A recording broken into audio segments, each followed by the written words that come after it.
বন্ধুরা তোমরা আমার ব্লগে দেখেছো যে আমার ছোটো পিসেমশাই এসেছিলো, তা আজকে চলে যাবে। তাই সকালবেলা আজকে রুটি করেছিলাম, কাবলি ছোলার তরকারি, কলা, মিষ্টি সব সাজিয়ে দিয়েছিলাম পিসেমশাইকে।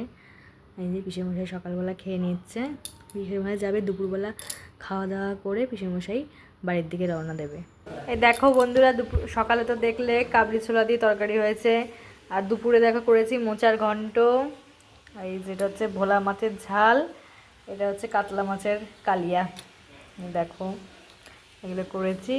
পিসেমশাই খেতে বসবে, আজ দুপুরে এটাই মেনু। আর এদিকে ভাত তো আছেই। পিসেমশাই একটু পরে বলবো, আমি ছেলেকে খাইয়ে নেবো। তোমাদেরকে দেখিয়ে দিলাম। শোনো আমার কথাটা শোনো, এটা আমার ননদের কাপড় কিনতে বলবা মনোকে। হ্যাঁ, একটা ছাপা শাড়ি কিনতে বলবো মনোকে, আলতা সিঁদুর একটা মনোদ দেবে। তুমি ধরো হাতে করে। আর এইটা মেয়েকে দেবে, বুঝেছো?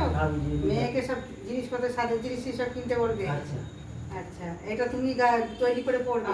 আমি আমার কথা জানো, তুমি পড়বে, আমি যা পড়বো তৈরি করবে। বুড়ো বয়সটা কি আছে, এটা পড়বে, জামাটা পরে আসবে আমাদের বাড়ি। না না, পড়বে এটা পুজোর সময় পড়বে তৈরি করে। হ্যাঁ বুড়ো বয়সে আমার না না, ভাল লাগবে, জানো বিয়ে বাড়ি পড়ে যাবে ভালো। ওইটা পড়ে মা সব পুজোর তত্ত্ব দিল। পিসেমশাই দুদিন ছিল, তা একটু মনটা একটু খারাপ হয়ে গেছিলো যে চলে যাবে। যাই হোক, পিসেমশাই বিকেলবেলা চলে যাবে। হ্যাঁ, কবে যাবি? পুজোর পরে? আচ্ছা, কি দিয়ে ভাত খাবে বুঝে থাকবো। আমার ছেলেকে বলে গেল যাওয়ার আগে পিসেমশাইকে যেতে।